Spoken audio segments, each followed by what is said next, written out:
Welcome to the third breakout session entitled ASEAN and India, Making the Most of Business Opportunities. Today we have 5 wonderful panelists. Let me introduce them. Mr. Giancarlo Bruno, Senior Director and Head of Financial Services Industry, World Economic Forum. Dr. Vachara Panchet, Chairman Emeritus of the Pacific Basin Economic Council. Mr. Sanjeev Sinha, President of Sun and Sands Group. Mr. Ted Tan, Deputy Chief Executive, Spring Singapore. And our moderator for the session, Professor Yoko Ishikura, from the Graduate School of Media Design at Keio University. Professor Ishikura, please. Thank you very much. Good afternoon and welcome to the session ASEAN in India, Making the Most of Business Opportunities. I'm very happy to have you here, and it's a great honor for me to moderate this session. Since my area is business strategy, I'm always interested in making money. And so this is the session is for that particular purpose. And we have ASEAN as well as India are of great potential. Young population demographics is great. Infrastructure is still being built up, but that's a lot of opportunities. And you might wonder why ASEAN in India. And I'm just trying to figure out, is it ASEAN or ASEAN? But I'll go with ASEAN. It's like Davos or Davos, either way. But so I will, you might wonder why ASEAN in India. We often talk about either ASEAN as a growth potential, starting with Myanmar and all these other, in Indonesia and Thailand and Singapore and so forth. At the same time, we often talk about India and China and so forth. So what's the combination between ASEAN and India, you might wonder. And that's what we're going to find out today. And I would like to keep the session very interactive. So after each presenter just makes the brief remarks, I would like to open up among them as well as you, and so that you can ask, you have a lot of time and opportunities to ask questions. So I really would like to welcome all your questions and keeping the session very interactive. First of all, I would like to ask Giancarlo, to talk a little bit about the competitiveness report. As you may know, World Economic Forum publishes Global Competitiveness Report every year, and it just came out in last week when we had a summer Davos in Dalian. And I have been involved with the Global Competitiveness Report, particularly Executive Opinion Survey, and this is the big thing. And you can sort of trace the ranking of different countries in terms of different dimensions. And so first of all, I would like to ask Giancarlo to give us a sort of overview of ASEAN. Do you hear me, or I need to use the microphone? I think the room is small enough. Loud and clear. Loud and Use clear. a microphone, right? Yeah. For the recording. Okay. Do we have one here? Maybe I can borrow this. Yeah. Oh, they have it. Thank you. Thank you. So I'm Giancarlo Bruno. I work with the World Economic Forum, which is an international organization based in Geneva that essentially serves as the world's ultimate platform where leaders from the public sector and private sector come together to address global challenges. One of the things that we do that tends to be quite systematically looked at, is a publication called the Global Competitiveness Report that we've been doing for a number of years now. The sense of this report that is built, by the way, making reference to what Yoko said, the report is built on a significant chunk of hard data, but also a significant chunk of perception-derived data, meaning we circulate a survey among a large group of constituents, I believe several thousands of constituents are involved with us, and they give us their opinion in terms of how a given country's infrastructure is, how a given country's macroeconomic situation is, how it's what is the ease of doing business, what's the quality of education, quality of health, what's the quality of the institutional infrastructure, and so on. So based on all these calculations, I would come up with a ranking, and I wanted to talk to you about how the ASEAN countries have been performing, in particular using the data that is showcased in the report that was just published last week, like Yoko made reference to. So I will not tell you what ASEAN is, but I will tell you about how ASEAN countries have been performing in this last, as captured in this last latest report. So as you see, the verticals indicate the parameters based on which we evaluate the competitiveness of a country and its capability to create wealth and opportunities for its people. There is a pillar about institutions, so the quality of institutions, of infrastructure, macroeconomic environment, health and primary education, higher education and training, goods market efficiency, labor market efficiency, financial market development, technological readiness, market size, business sophistication, and innovation. As these are, in our opinion, the way that we construct our index, all parameters that indicate how resilient, how competitive, how strong an economy is. And as you see, Singapore tops the ASEAN ranking, but also it almost tops the world ranking. It's number 2 worldwide, Switzerland being number 1. And as you see, in a number of these verticals, Singapore performs really well. The interesting thing about ASEAN as a region is that there is a wide variety of, or diversity, if you want, in how countries perform. Here, as Myanmar, that just recently opened up, and the World Economic Forum had a summit there, I believe the first opportunity for the international business and economic community to come together to celebrate a new phase for the country, but it's still a very nascent phase. Malaysia ranks 24, Brunei 26, Thailand 37, and I'm happy to elaborate on these maybe offline or if you have questions. But I think that something that is interesting is also see how these countries have been performing over the years rather than just having a photograph of how they are today. So a few comments that obviously I mentioned that Singapore, it's an illegal its own, whereas Laos and Myanmar are obviously at the lower end. What comes out of the report is that the competitiveness of a few ASEAN countries is still impeded by poor transportation, inadequate energy and communication infrastructure, limited enrollment rates into higher education, and low level of technological readiness. But the macroeconomic environment is rather solid as a consequence probably also of the 97-98 crisis. Policymakers, authorities have implemented a number of reforms that have strengthened the macroeconomic environment in many of these countries, which is why the outlook is also relatively positive moving forward. Cambodia, what is interesting, has jumped 23 ranks over last year, and Philippines also progressed 19 places, which is really remarkable.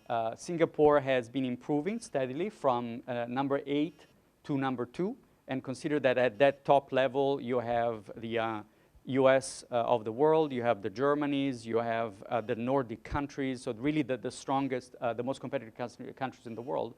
Malaysia and Thailand slightly declined, but actually it's not statistically very significant. And Vietnam has improved. So I thought I'll show you this slide that really sort of tells a little bit of story. You will never see spikes in slides like this, but the trend of improvement vis-a-vis other countries, I think, is remarkable. India is a little bit of a different story, and I don't want to take too much time, and maybe we can go back to this later on if you're interested. But obviously, the transportation infrastructure, the energy infrastructure, ICT, they're still largely insufficient for the needs of the economy, even if improvements have been made. The Indian business community in particular are very vocal about infrastructure being the single biggest shortcoming in the country, over corruption and a cumbersome bureaucracy. very poor public health and enrollment in education lead to low productivity, which is India's single biggest problem, low participation of women in the economy, and in particular the government is perceived by the business community as not being either willing or capable to push through the reforms that are needed at this point. And trust in government, not surprisingly, has been eroding systematically. A very brief note to the finance aspect of this, since it's my direct responsibility and my team's. We publish its sister or brother report to the Global Competitiveness Report that focuses specifically on financial development, so how financial systems improve over time or evolve over time. And as you see, Singapore again almost tops the world. It ranks number 4. The verticals here are institutional environment, business environment, financial stability, banking, financial services, non-banking, financial markets, and financial access. They're all very high for Singapore. It goes it degrades in that direction. And why is it important? Because the capability of financial system to sustain and enable growth is, we might argue, one of the most important, if not the most important, enabler for economic growth. We can talk more in detail about this. I don't want to overstay my part if you're interested, but there are significantly interesting findings on how some of these countries have been evolving in the sophistication of their financial markets in the last few years, because this can tell a very interesting story in terms of what happens to the ASEAN region when the United States implement the end of quantitative easing policy, and whether we will have to face difficulties in the ASEAN markets like we saw at the end of the 90s, or not. And there is a rather positive and interesting story to be told. Thank you. Thank you, Giancarlo, to give us an overview of ASEAN and India.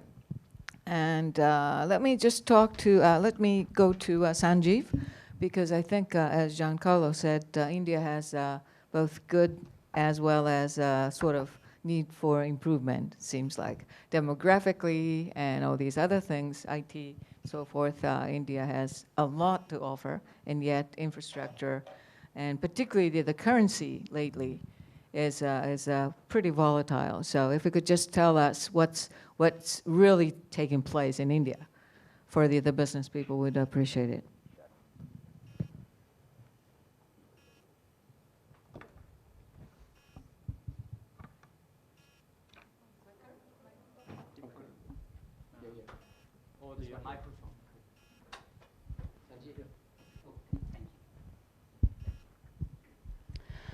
Thank you, everyone. Thank you, Sensei. Bruno has put me in an interesting situation, and I'm sure everyone has got the attention on the India slide, which is full of opportunities as well as problems, and that's what I would like to talk about. And especially sitting here in Japan, exactly what is in context, including ASEAN. You all have the profiles, so I'll skip this part. I've been in Japan for 17 years now, in brief, and mostly I'm focused on finance industry, representing 2 Tata Group companies in Japan, and also being the governor for finance and banking at the Indian Chamber of Commerce in Japan, among other positions. I'm also working with media quite a lot. The reason this is very important, because particularly for India and Japan, the exchange of information is very, very low. I will also come to the reasons why India and Japan, the exchange of information and people-to-people contact is so low. And that's where the media is playing a very important role to promote that awareness across the 2 countries. I write columns on Nikkei regularly. This one was on the theme Cool Japan, Hot India. Well, we have a Cool Japan session next door. I spoke about Hot India as well. Well, talking about India, this slide actually captures it all. In 80s, in India, we thought our biggest problem is growing population. So Indian government put lots of efforts to control the population, even to the extent of forcing vasectomies and like trying to control the population in various ways. And now you ask anyone in the world what is the India's biggest strength, and they say it's the huge population. So what changed? In 80s, we thought our population is a burden on the economy. Now we think our population is our biggest asset. Simply speaking, the change is the quality of the population. It's not just the numbers, it's the quality.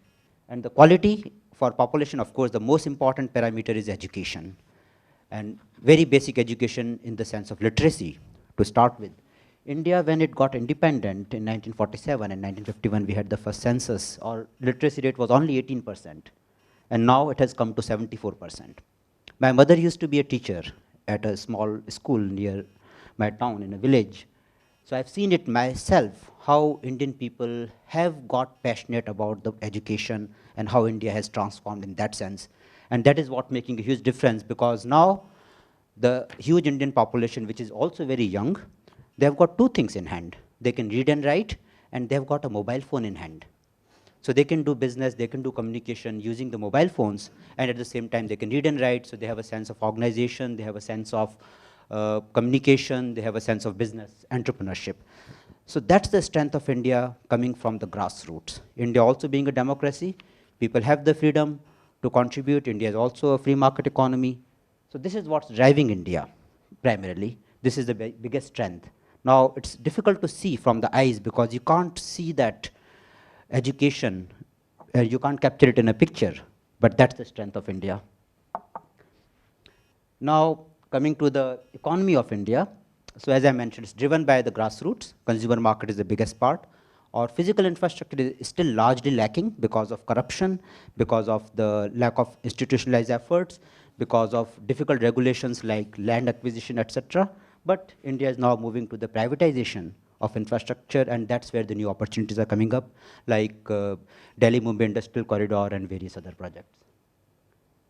Talking about India-Japan relations, in single word, very, very friendly relations, starting with Buddhism, then Jamshedji Tata, I represent Tata Group companies here, with Eiichi Shibusawa, they had good collaboration long back. Post-war Japan-India, they helped each other tremendously. So very friendly relations. Also, they have very good complementarities. India has a huge young population. Japan has an aging population. India needs the technology and capital, which Japan has in abundance.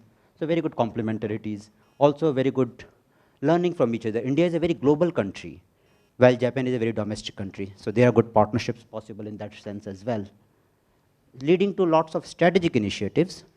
Delhi-Mumbai Industrial Corridor is one of them, which is a huge project envisaging almost $100 billion investment from Japan to create a new industrial zone within India. Lots of high-level efforts from the governments as well. Now, this slide explains why India and Japan have been not so well connected. If you look at the number of Indian people and Japanese people across Asia, you will see that only in the Southeast Asia, China, Korea, and Japan, the number of Indian people is very, very small. But rest of Asia, Thailand has more than 100,000 Indians. Indonesia has about the same. Myanmar has almost 1 million people of Indian origin.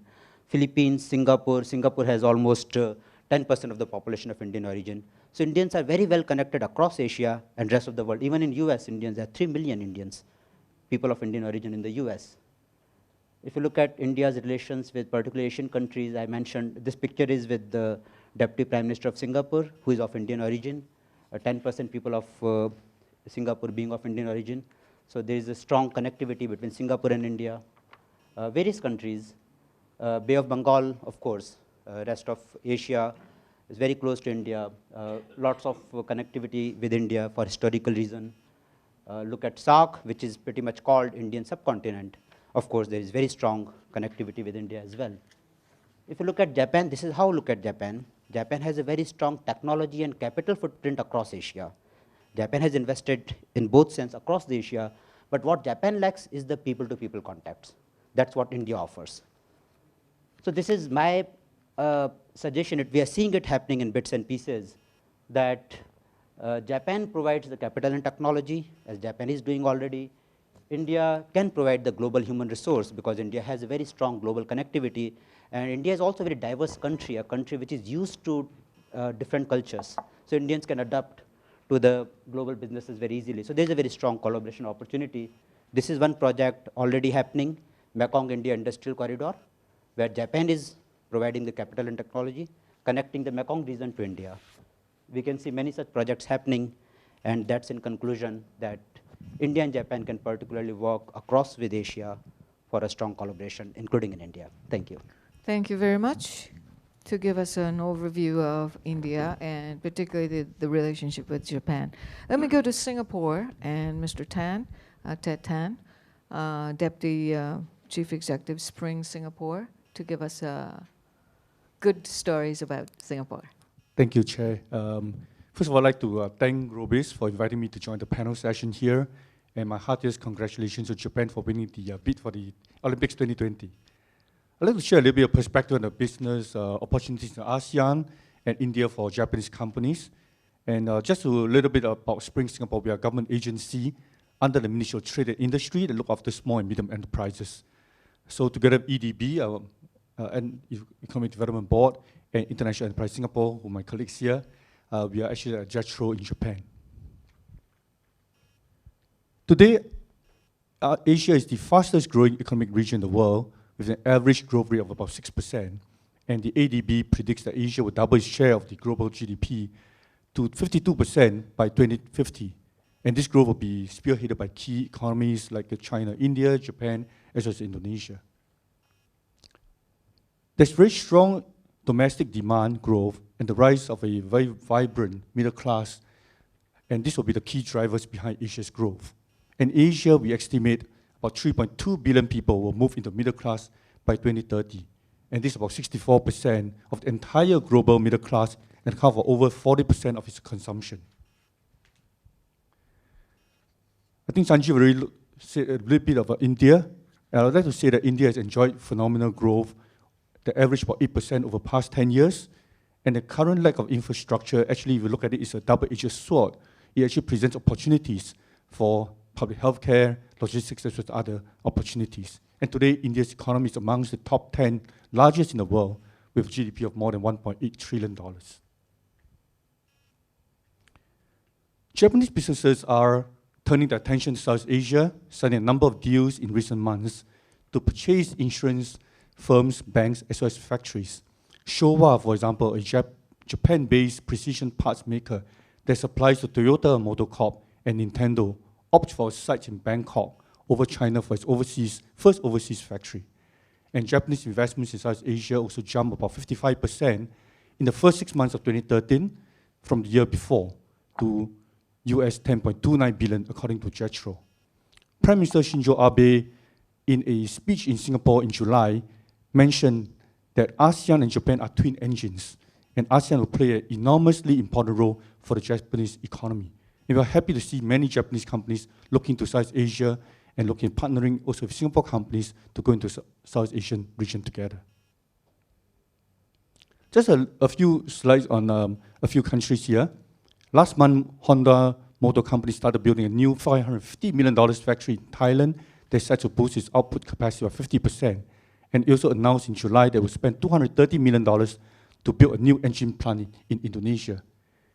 And Singapore, if you look at the chart here, is also the second largest trading partner in ASEAN. For Indonesia was Singapore's second largest trading partner, and Singapore was also Indonesia's top source of investments for the 4th consecutive year. So besides infrastructure, there are also telecoms, which are the NCS, which is a subsidiary of Singtel, have partnered with Telkom, and we also have food services companies like Yakult and BreadTalk. They have successful franchises in Indonesia. We started off with the Batam Mindo Industrial Park, which is a 320-hectare project in Batam, and beyond that, there are many other government-to-government, G2G collaborations. In Myanmar, Myanmar is up and coming. I think there are a lot of interest in Myanmar, and personally I've been there, and it's a really eye-opener. And today, Singapore is also Myanmar's 3rd largest trading partner after China and Thailand, and we export to Myanmar accounts for 94.4% of the bilateral trade. And we have infrastructure companies that partner with the local companies for developing high-end condominiums in Yangon. And we also companies like Tiongxing joint venture with the Suitan Group, a very large conglomerate in Myanmar, to supply components for the construction projects. So we're happy to bring along Japanese companies for such infrastructure projects. You can see on the top here is potentially going to achieve a growth rate of 8%, even quadruple that by 2030. So a lot of opportunities in Myanmar. Japan's government is also helping Japanese companies find local partners in countries such as Myanmar, Vietnam, Indonesia, India. And in fact, JBIC, Mizuho Corporate Bank, and Spring signed an MOU in May this year to establish a strategic partnership to jointly promote business collaborations between Japanese and Singapore companies. So we're happy to do more in Japan. And Japan have a very strong technological innovation capabilities, and Singapore's established infrastructure, talented workforce, and good IPR, intellectual property protection regulation. I think there'll be a lot more collaboration to do with the Japanese companies. I will skip this. I think many of you already know Singapore, so I will skip this slide here. And just maybe move on to examples of collaborations.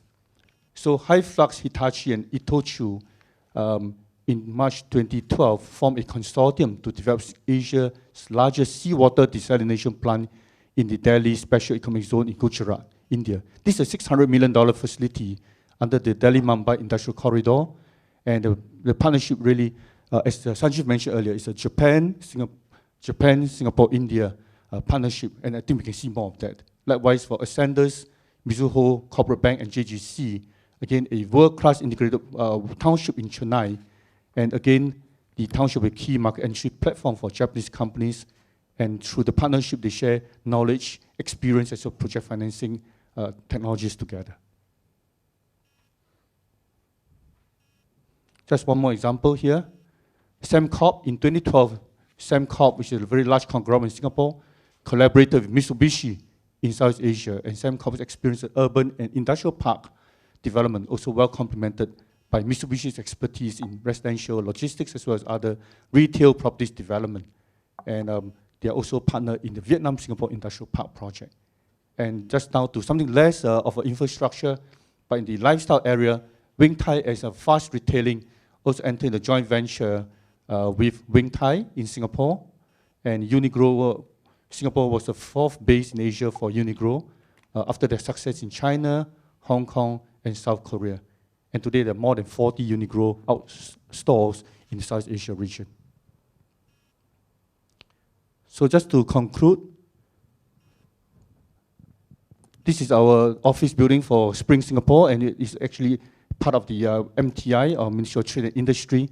And together we work very closely with our other agencies to help bring collaborations between companies, and we're very keen to look at further collaboration with Japanese companies.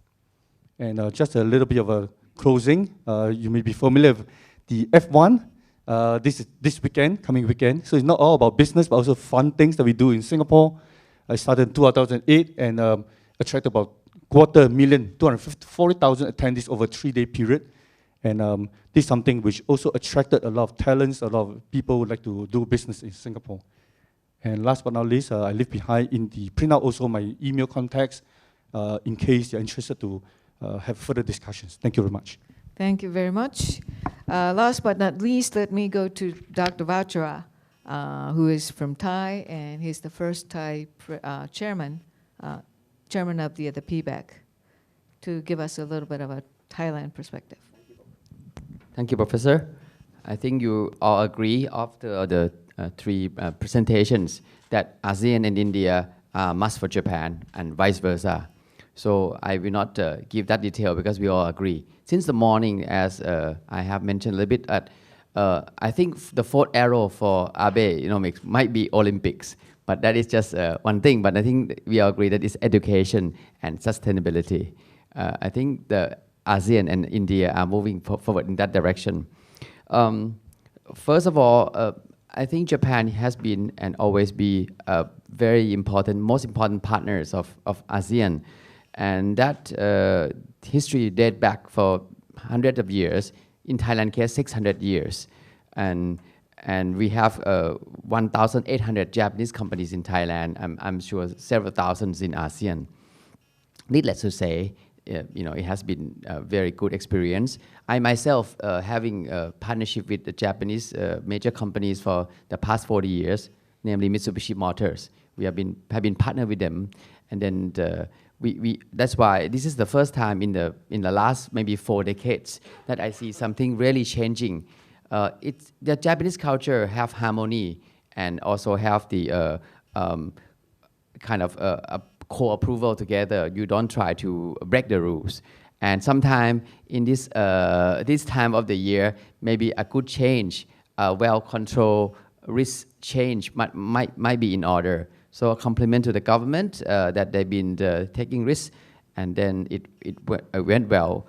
For the first time, many of my Japanese friends have some confidence that things are getting back into the glory they used to have. And now, because of that, I would like to divide my recommendation, because the topic of it is how to make the most of business opportunities.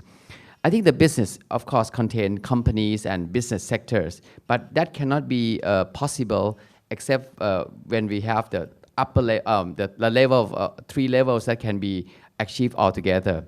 First level is the G2G, the government. The second level is perhaps in our system, organization to organizations. And the third one is the real bread and butter, the B2B, company to companies. Why G2G first? Because the policymaker must pave way. There are lots of things which we are talking about business. Business persons, companies cannot do by themselves. I have spent the last 9 years serving in the portfolio in 4 of my governments and cabinets. Until recently, I also head to international organization PBEC and Horasis. So I know that without government help, it's very difficult to pass on. For example, we talk about labor issue, custom procedures. Only those 2 names already killed the deal if it has not been revised. So the G2G is very important. And when ASEAN come into one, and we're going to have the free zone, the ASEAN Economic Cooperation, or AEC, in 2015, ASEAN is based on 3 legs. People think about always just business, economic cooperation, but that's not true. We start with the first leg, political and security cooperation. That is the mandate. Unless you have good, stable, to some extent, political and security, you cannot really conduct business effectively. Second one, of course, financial and economic cooperation. And the third one is socio-cultural cooperation, meaning exchange of people and all the things which are not business, but is necessary for the business success. So the G2G comes into place, and we really have ASEAN plus 3. Of course, ASEAN, as Ted has said, we have 10 countries, a population of 580, going to be 700 when we merge into AEC 2015. So 700 million is not little people. We have a lot of people too, maybe less than India, 1 billion, or China, 1.8, but then that's 700 million people we are talking here. We also see the change of that. But of course, before we enter into that, we have to adjust a lot of things. And there will be regulations, deregulations, of course.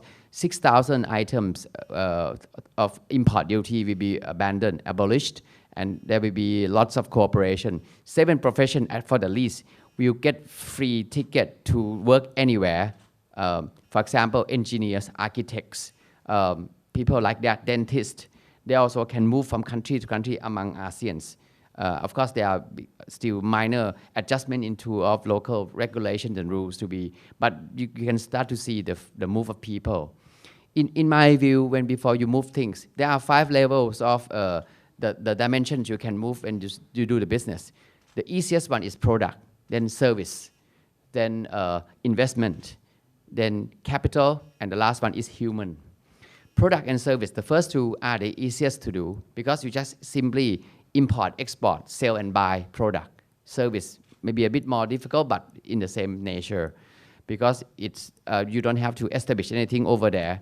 But the challenge would go to the third one, investment. When you start to really put your foot onto the foreign land, and that it requires totally new set of ambience of business nature, things that you're not used to. So investment is a new challenge, but you have to go out. Japanese company did a very good job in this. You have companies in ASEAN and globally, and I see a very good model in Japan doing that. I think ASEAN or other countries also should learn that too. The fourth one is after investment would be the capital. Really, investment can be you just invest into something, but capital means you really establish your entity, organizations or companies there. And the last one is putting human there. So those are the 5 things when getting moved from step 1 to step 5. For the G2G, as I mentioned before, deregulations, harmonizations of system like customs, and there's a lot of liberalization which you have to do to drive the economy through your own policy making. Then the second level, which may not require in some economy, but in ours, I think it's also essential, is organization to organizations. In Japan, you have major organizations like Keidanren, Kankeiren, like that. It's important because you move as a team, you move as a mass, so it has power. And it doesn't have to be just Keidanren, it can be Chamber of Commerce, can be association. Sometimes one single company can go and talk to people, but then your impact would be less. But if you go as a team, as a cluster, for example, our jewelry association, we export jewelry around the world. We have about 18,000 companies. If one company go, it has very little impact. When you go en masse, like 18,000, then you have a say. When 2 years ago, when I was in the government, I went to talk to, at that time, the famous Governor Arnold Schwarzenegger in California. He's the governor of California at that time. And I tried to ask him, because there's a burden about importing fresh produce, vegetables and fruits from Thailand to California, the port of Los Angeles. And there are kind of trade, I don't want to say impediment, but kind of delay. And the freshness of these things are very crucial. And you see, if you go alone as a company, you cannot do it. Of course, I represent my government as a trade representative. So when I talked to him, I said, Governor, do you know how many Thai people living here in California as a US passport holder? It's 2 million people. And 2 million people in terms of politician, that's a lot, because they're talking about voting and everything. So in 3 days, rather than getting a delay at the port of Los Angeles and customs and quarantine for up to 7 days, which really affect the produce and the vegetables freshness, it was reduced down to 2 days, just like a snap. So this kind of thing give you a good example that if we talk about impact like this, it really helps. So organization also play a key role. I think good example we also like Keidanren.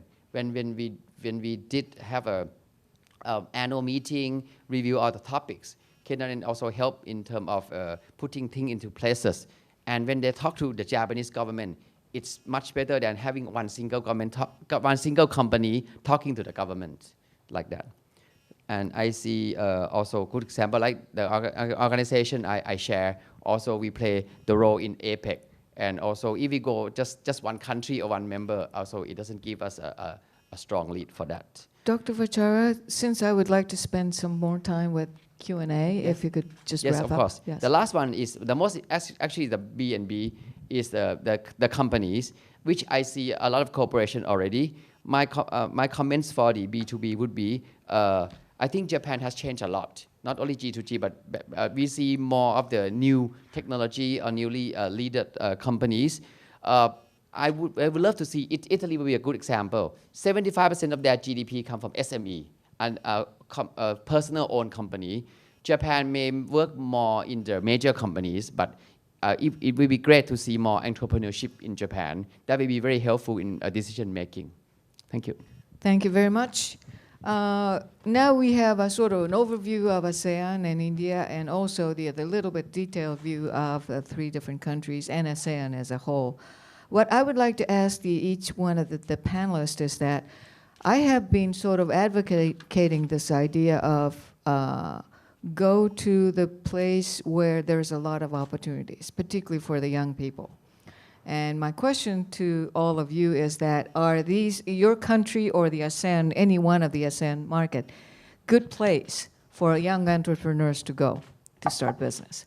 That's the first question. Because I think there's no question about Asia being a growth market, but we're essentially dealing with the young people rather than the sort of established leaders of Keidanren and all those companies. And I'm really advocating over the opportunities for the young. So is the ASEAN or your country a good place to start business? That's the first question. The second question is, what are the biggest problems or the issues that they may encounter when young entrepreneurs go? What do they need to be very worried about? And to Giancarlo, probably later on, what are the kind of things that young entrepreneurs need to worry, particularly like what the U.S. Government and financial policies and EU and all that take place, and what kind of things that we need to look at in addition to what's going on in ASEAN? Anybody? Would you May I like start to take first? Yes, yes. I think maybe I should say a little bit about Singapore. Singapore is probably one of the easiest places to do business. If you look at the competitive rankings and so on and so forth, it's a very open economy whereby we welcome immigrants, a very open immigrant policy. And what we would like to do is attract talents to Singapore. So if you have very good ideas, we'll be very happy to facilitate. So Spring actually is the agency that develop and nurture entrepreneurship and provide an ecosystem for entrepreneurship and innovation. So if many companies have started overseas, come to Singapore, work with the research institutions for technology or innovation, and make good. So one of the companies, for example, is Mulvee, M-U-V-E-E, you can Google that. It does video editing software from research institution, foreigners, partnering Singapore company, and make it internationally. What's the biggest problem that the young entrepreneur will face? Because of the open economy is highly competitive, so you must come with good ideas and unique selling, what we call USP, unique selling propositions. But there's no short of funding if you have good ideas. Thank you. You need to have big skin, tough skin and all that. Okay, Sanjeev? Well, I spoke about India and I did briefly mention about the diversity in India. That's the key word. It's of course now 1.3 billion people. Just about 6 months back we would say 1.2 billion and suddenly we start to say 1.3 billion people. That's the nature of India.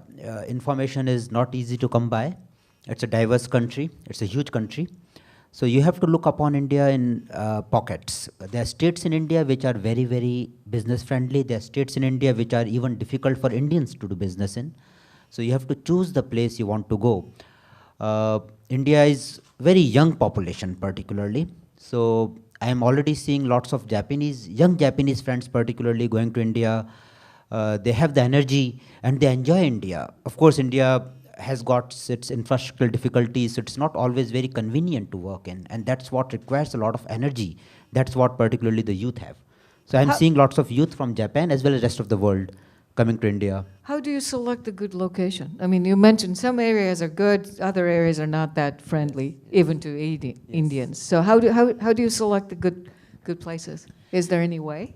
It depends on the industry, of course. For example, Bangalore in India has been known as the IT hub of Silicon Valley of India. So if you are looking to work in the high-tech area like biotechnology or nanotechnology or IT, then Bangalore is one of the good places. There are a few other new hubs coming up like Hyderabad, which is again biotechnology, medical sciences, healthcare. Pune, where lots of foreign languages are being taught as well. So you'll find lots of Japanese speaking, German speaking, Thai speaking human resource in Pune as well. Then if you're looking for infrastructure work, for example, then a state called Gujarat, where the government is very, very business friendly. Because for infrastructure development, you need to depend on the government for approvals and land, etc. So it depends what field you want to focus on. And accordingly, there are different areas of India which are good for that particular business. What would be the biggest problems if you want to start business there? The biggest problem in infrastructure development is again the government itself. In general, India being a democratic country with still a bad politics. Of course, democracy is not bad, but the politics that comes along with it in India is very bad. Policy making is not clear. So in infrastructure businesses, the biggest difficulty is the government approvals. Rest of the field, particularly consumer market in India, that's driven by people's will to buy. And in that field, India is doing very well. So lots of foreign companies are coming into India. Rupee was another point that you had mentioned in the beginning. The rupee devaluation in India, so India is becoming a good hub for exports. Lots of Japanese companies are also targeting India as a manufacturing hub and looking to export from India, and the weak rupee helps in that. Also, the labor cost is going down. The raw materials are there available in India in plenty. Power is a problem, but that's again depends on the state. Like state of Gujarat has surplus power. So these are some of the difficulties as well as opportunities in a country like India. You mentioned the manufacturing. Can the young entrepreneur from Japan start the manufacturing? It seems to me that manufacturing usually requires quite a bit of investment and facilities and so forth, but can they do it? Well, we are sitting very close to JICA, and I know JICA has many programs to help Japanese entrepreneurs to work, particularly in India. They recently launched a new program to help Japanese SMEs to go to India, where they are financing even the feasibility study, and they are helping the investments. Then you know Nexi. Nexi is helping with the investment insurance. JBIC is providing very low-cost loans for any foreign company buying Japanese technology. So there's a lot of government support from Japan, which is helping Japanese entrepreneurs to set up manufacturing in India. And there's another very important point for manufacturing. You need a infrastructure like power, water processing, land in the least. And that's where the solution in India is the industrial zones. As Ted mentioned about the Ascendus, it's a large industrial zone focused for Japanese companies near Chennai, jointly being developed by Mizuho Corporate Bank, JGC, and Ascendus of Singapore. So there are lots of industrial zones coming up in India. I'm also working on some industrial zones in India for Japanese companies. That's where the solution lies. Great, thank you very much. Dr. Vachani? Well, I think one thing that you always can take advantage compared to 20, 30 years ago is social network. Social network create opportunities much easier, and really you can search into knowledge and a lot of burdens that you can study upfront, and also create a lot of opportunities which the traditional industry like automotive or electrical cannot create. Sometimes you invest not too much with some help, but you flourish very quickly. You look at the market evaluation of some companies in like Google or other IT companies. They are very high in value, which is not possible, impossible to think 30 years ago. And also I heard that in Japan, the SME agency also provide up to 15 million yen as an unsecured non-guarantee loan to the prospect that want to start the business. So I think that's a good thing from Japan side. As well as I think there's a lot of good strategy because in a company which is going, I just talked to one company that's a local hotel chain here. They have like 20,000 rooms here and at business level, they like to expand outside. But now they're going to JBIC for the loan, and they're looking for local partner, which is one success solution. Look for good local partner. Because in the land that you have no experience, it's always much faster efficiencies and speed if you go with a good partner. And always, again, back to the organization, they always can recommend a good one for you. So those are the tips for business. Great. What about the biggest issues? The what? Issues or problems that they may encounter? Well, everywhere has risk and everywhere has problem. But if you plan well, you look for good local partner and advice. And again, back to the social network, it helps you a lot too. But of course, in any business, you have risk, but try to calculate it. A calculated and controllable risk is a key here. And sometimes, if you can, in some sense, you go cherry picking, which is you don't invest. If you have enough fund, you don't do one place an investment. You try to scatter it a little bit so that you balance off. Just like when you invest in stocks, you don't invest in one stock. You try to invest in many sectors and so on and so forth, so that your portfolio is well balanced and healthy. Okay, great. Thank you very much. Before I go to Giancarlo, let me ask you, because this is ASEAN in India, do young Japanese entrepreneurs, suppose they are interested in going to Asia, do they need to think about ASEAN and India as a market, sort of, general market, or can they think about each country? The reason why I ask is that I was in Myanmar, Naypyidaw, for the East Asia Forum, and we had Tony Fernandez of AirAsia, and also Kishore Mahbubani of Lee Kuan Yew School of Singapore. And we talked about, ASEAN and so forth. And Tony mentioned that he recognized ASEAN even before ASEAN recognized themselves. So I thought it was a very interesting one. And Kishore mentioned ASEAN is like air. You don't really recognize it per se, but it's like it's so natural. So I thought, probably you can just tell us, because the title of this panel is ASEAN in India. Do they need to think about ASEAN as a sort of the region, or can they think about each one sort of separately? And that comes from another one is I ran this thing called Davos Experience in Tokyo. That's the series that I run. And we try to figure out Africa or ASEAN as an investment opportunity. And one of the people from Africa mentioned that Africa consists of more than 50 countries. So you really cannot think of Africa as one region. And so I thought probably, you can tell us, you can enlighten us whether we could think of, Sanjeev? Well, one thing in very brief I would like to say, we are living in a world where the global communication has become very easy and very efficient.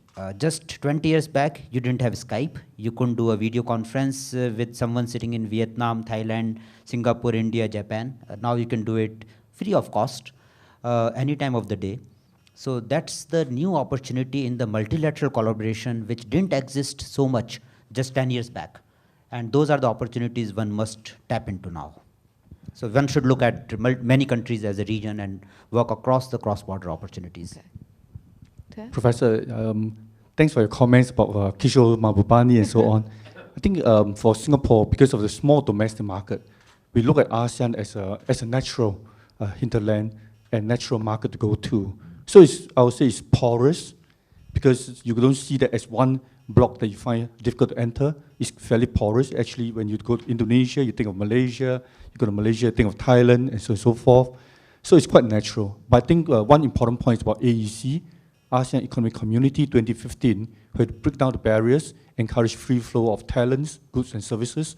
I think that's present a huge opportunity for Japanese companies also. I agree with Ted. Actually, we've been like ASEAN one zone already, but the word like trading bloc is already a thing in the past. That doesn't exist. It blends harmoniously already, and not only ASEAN, but we have ASEAN plus 3 and ASEAN plus 6. ASEAN plus 3 consists of Japan, Korea, China.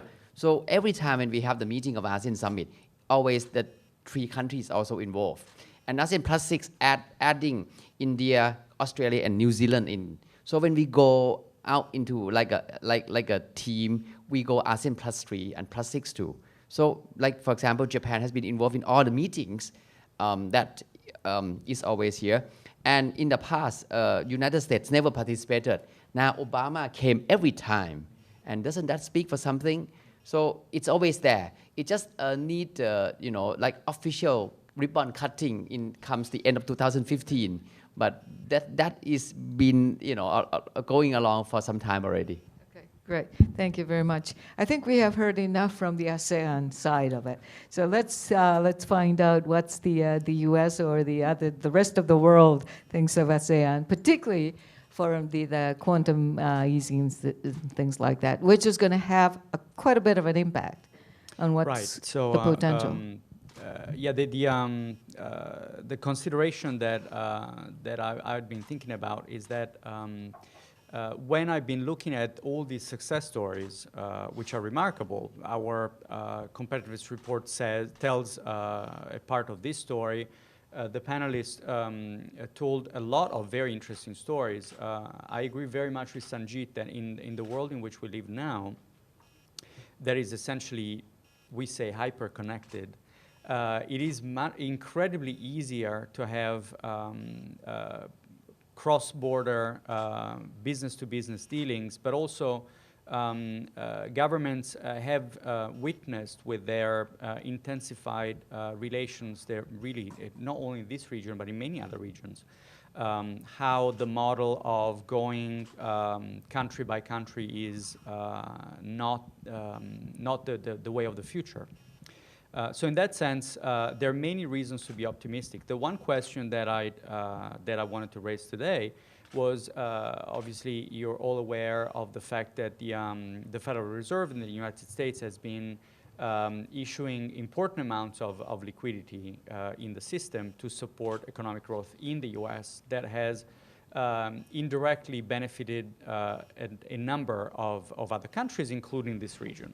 As interest rates are extremely low in the United States, investors have been going for opportunities in other regions. So obviously, the ASEAN region and Asia in general has benefited from this. Obviously, this is not the whole story in the sense that this area of the world and ASEAN have demonstrated a resilience and a productivity gain that have been remarkable. So a looser economic policy, monetary policy in the US doesn't explain obviously the success of the region, but has clearly contributed to it. So the question that I was wondering about was what happens now that in the US there have been signals that this loose monetary policy will end. What happens at some point? What happens in these cases, without getting too much into macroeconomics, is that when interest rates in the US increase, capital flows go from emerging countries back into the West, however defined, so back into the United States or other markets that are more sophisticated, more developed. And then the sort of the blanket, like there is this expression that then when the tide goes back, you see the garbage on the beach. So the question that I wanted to think about a little bit without getting into too much detail is whether we have to expect some significantly negative backlash in the ASEAN region and in other Asian countries because currencies will depreciate and central bankers will have to increase interest rates to defend them, which obviously has a bad impact on the economy because then financing growth becomes more expensive.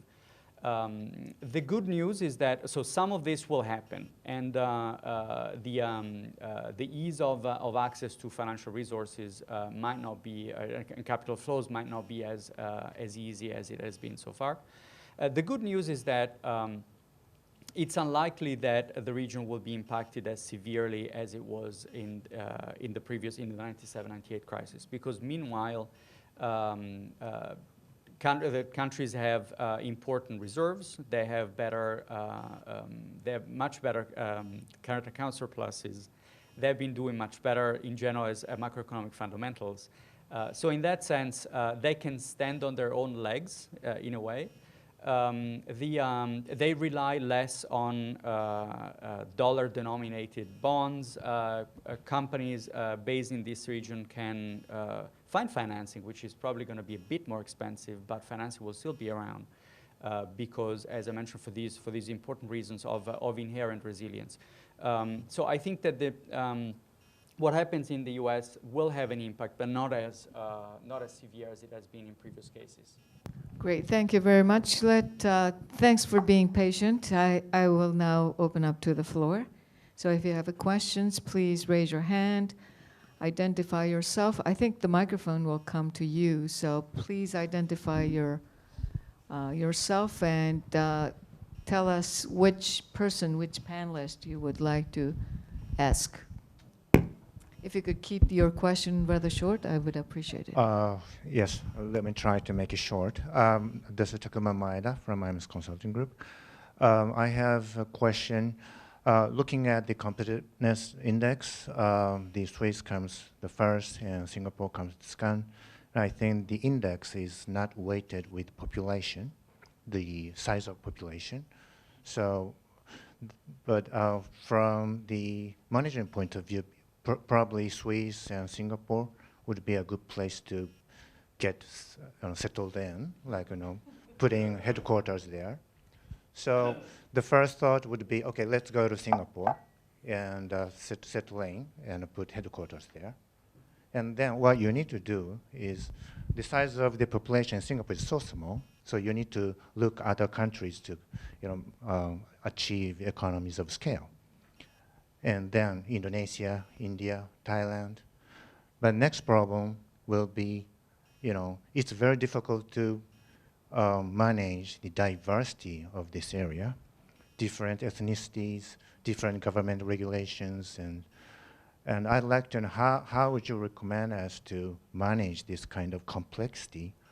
And maybe Singaporeans are doing very well in that style of management, but if you have any recommendation ideas or any best practices you see in that region, please let us know. That's a $1 million question. How do you manage diversity? If I can give the answer, you'll be a millionaire too. Okay, I think first of all, Singapore is not a domestic market, as you rightfully pointed out, but it's a springboard into the region and also the world. So what it presents is actually a very good operational headquarters or regional headquarters status, have access to financing, have very good infrastructure, telecommunications, access to talents, and that allows you to set up a control tower, if I may say, a control tower, and from there you can springboard and set up your footprints around the region, or if not, around the world. There's a lot of pro-enterprise governments whereby you can access to research and innovation grants, for example. As long as you, from Spring's perspective, as long as you have a 30% local equity, you are treated like a Singapore company.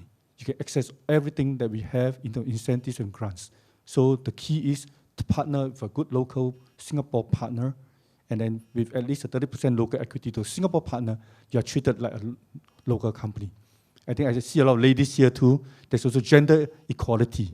So it doesn't matter whether you're a lady or you're a man, you're treated the same. Thank you. Thank you very much. Other questions? Go ahead.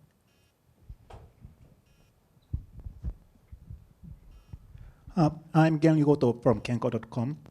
And in the morning session, someone, maybe Robert Feldman, said that the relationship between Japan and China is natural partnership. And that is the same between Singapore and China and India and China, Thailand and China, and Vietnam and China. But each case, bilateral negotiation with China is like small ant talk to the elephant. So I need that multilateral negotiation will be needed, but who will be the leader in that negotiation? Anybody would like to take that question? Sure. I think multilateral negotiations are very, very difficult.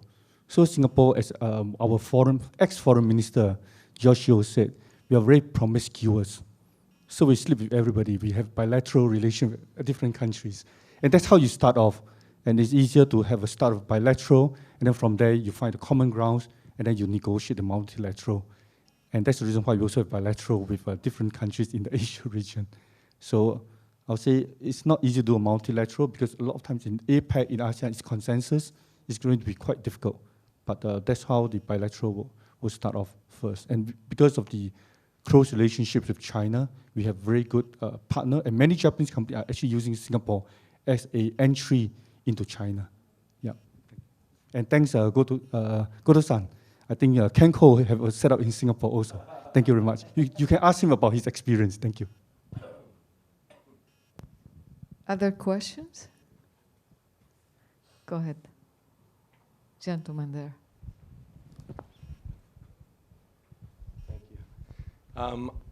I will do a quick question to each of the three countries because I think the WF covered a very powerful perspective analyzing the strengths and weaknesses as you usually do. Could you identify yourself? Paul Bradley from Caprica International. Thank you. Yeah, first I would say, having started 5 companies in Singapore across 14 countries, it makes a great regional hub because the government's very supportive. But first, to you, Mr. Tan, how will Singapore link the Singapore companies that are growing? How will they link to Japan? How can that partnership be built in a more dynamic way in the future? What are the strategies? What are the policies that could be leveraged? Then I'll jump to Mr. Sinha. Having spent a bit of time in India as well, I thought your comments were very open and very refreshing, the good and the bad. So it said that China builds highways and India builds virtual highways through the internet because it's too hard to build the roads. But the truth is you have 4.5% of the roads in India are the national highway system. And 42% of the traffic volume moves on that 4.5% of the roads. And the government is going to double that with a new budget, but it still gives an example of how much infrastructure needs to be done. On the other hand, you have 850 malls being built right now, which shows how exciting the consumer market is. So just tying in again with ASEAN, the connection, and with Japan, how will Japanese and other investors have confidence that the corruption, those challenges with the government can be attacked in a more effective way to help unleash the exciting potential of India, which I've seen myself, but that frustration still needs to be addressed. And for Khun Panchet, Thailand has had a tremendous story in terms of how it's grown within ASEAN, and now the infrastructure is now connecting to Myanmar, Laos, Cambodia, new port developments. A lot of new Japanese investments are coming in again. So those are all very exciting things with the exception of the rice subsidies, which is a little bit of a challenge on the financials. But with all the exciting things that Thailand has done and the great momentum coming up in its future, how can Thailand fully leverage that amazing youth of Thailand in terms of the new internet world? They're very good developing IT within the country, but there's a whole nother hidden value in terms of unleashing that talent globally, the way the Philippines has, the way Indonesia is doing, the way India has done. And with all the compliments of what Thailand's achieved, what are your thoughts from your perspective on how Thailand can unleash that potential of Thailand for the new generation? May I go first? Well, first, where do you call home, Paul? You seem to be everywhere. A little bit of everything. But yeah, but I think it's an interesting question, and I agree. Every place, every country calls for a change every now and then, because the best solution or the best answer 10 years ago is definitely not the best answer now. So we have to move ahead. We see changes, and we have to cope with the change. So in two parts. Again, just like I mentioned about ASEAN, that there are three legs. The first is political and security cooperation, and then the social cultural. So the rice subsidy, it's a very sensitive thing. The thought is good, but the way to implement it may have to be reviewed because of the things which is not well controlled, perhaps, and then there's a lot of mega projects going in. Second one, for the younger generation, it's a challenge for them because, like my daughter, she's 16 years old. Now, in her generation or a little older, they don't think of working hard for 35 years and become a millionaire. They want to become instant millionaire overnight and doesn't have to work hard. But I think doesn't have to work harder, but work smarter. I think that is the key here. We have a Thai student here, studying Globis here. That's one of the things. And she comes from a good family, but she chose to come here because she wants to expand her horizon. So I think really, you have to really know what is going to be and work smarter, not harder on that thing. I cannot give you one single solution, but in the future, those younger generation, by somehow, some way, they will find a solution to themselves and they will just carry on. Thank you. Sanjeev, would you like to go? I'm talking something which is, I think, a common problem for Japanese company going overseas, and I will also touch upon briefly on India. This is one problem with difficulty with Japan. Any developing country is like this, where there is a huge opportunity at the bottom, and the whole world is trying to reach that opportunity, particularly in India. And that's where Japanese companies are facing a difficulty because they are not competitive enough. They will not suddenly give someone triple the salary, 4 times the salary, but a US company or a German company will do that in India to get the right human resource in India. That's where Japanese companies are falling behind in doing business in India. Secondly, this is decision-making process. Japanese companies on the left side, they take a long time in decision-making, and they expect a fast execution, which happens in Japan. But you can't do the same thing in India. In India, you can't plan a blueprint for 5 years, 10 years, and then start working on it. That won't work. You will spend too much time in planning, but by the time you finish your plan, the environment would have changed. So Japanese companies need to become more dynamic to deal with the developing world in general, and India in particular.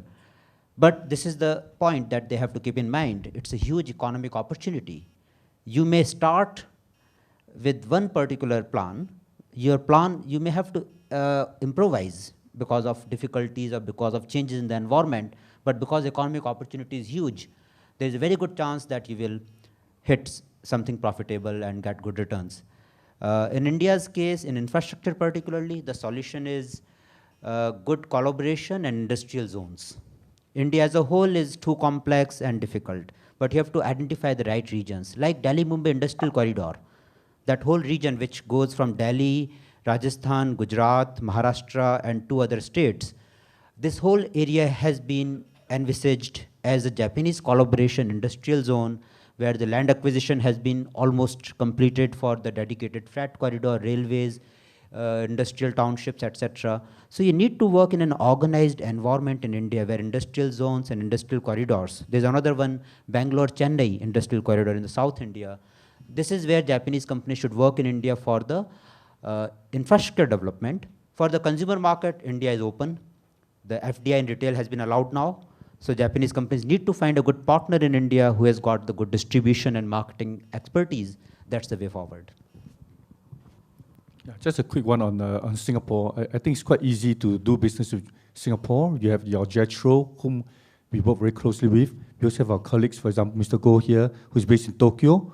Who's based in Tokyo. So if there are interests on Singapore companies, we know who are the Singapore companies interested in coming to Japan. He can also help to link up the companies. Likewise, with the Economic Development Board, also based in Tokyo, who also help the larger companies who want to set up in Singapore understand all the different incentives and schemes or assistance that we can help you. And besides JETRO, our economic agencies, I think GrowBiz also present a big opportunity. I think I see many of you who are students here. You are the connectors for the Japan and companies overseas.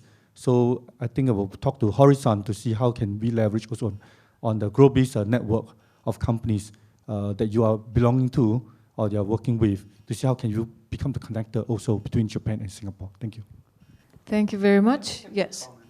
A quick comment on the question that you asked before, very much related to opportunities for youth. I'm 44 years old, and when I did my first master's, I did it at the University of Economics of Vienna. I think it was 95. It was the first time that I saw an email. The first time I went on the internet. And I'm 44 years old. I'm not exactly an old man, and yet it's only 20 years ago, not even. And this has dramatically changed opportunities for me. I remember accessing information about scholarships, accessing information about internships, accessing information about how the system worked in different countries. At the time was impossible. One needed to know personally someone, personal connections were fundamental. Language barriers were insuperable. The different regulations made it impossible to navigate, to go from one country to another. So granted, freedom of movement in Europe has been around for quite many years. It has not been a huge success in that cultures in Europe are very different, and for one to go from one country to another, it requires an important investment. I'm not an expert of the ASEAN region as my colleagues are, obviously, but I hope that it's a bit easier also from a cultural perspective to do so. Movement of energy and talent from one country to another is absolutely fundamental for the development of the economic, but also cultural and a sort of collaboration culture within a region. this is complemented by a status quo that is completely different now, thanks to connectivity, thanks to the internet, thanks to the flow of information, thanks to the, a lot of the barriers that were there before and are not there anymore. So in that sense, as an opportunity, a scenario for young people in the region, I think that it's an unprecedented, both in terms of the context of the region and in terms of the overall ease of communication and of connection, establishing connection. So the critical success factors now are much more easily accessible for people who want to than it was in the past. Thank you very much for the great summary. And as a matter of fact, yesterday, when I was preparing for this panel, I checked everybody. I searched everybody on the internet and listened to some of the speeches and the talks and so forth so that I can get an idea. So that's a very different scene from like 5 years ago. So I could tell what they look like before I even met them. So you know, you can use all these possibilities, and there's this incredible potential wherever you are. And so make sure that you seize this opportunity and make the world a better place. Thank you very much. Thank you. Please join me.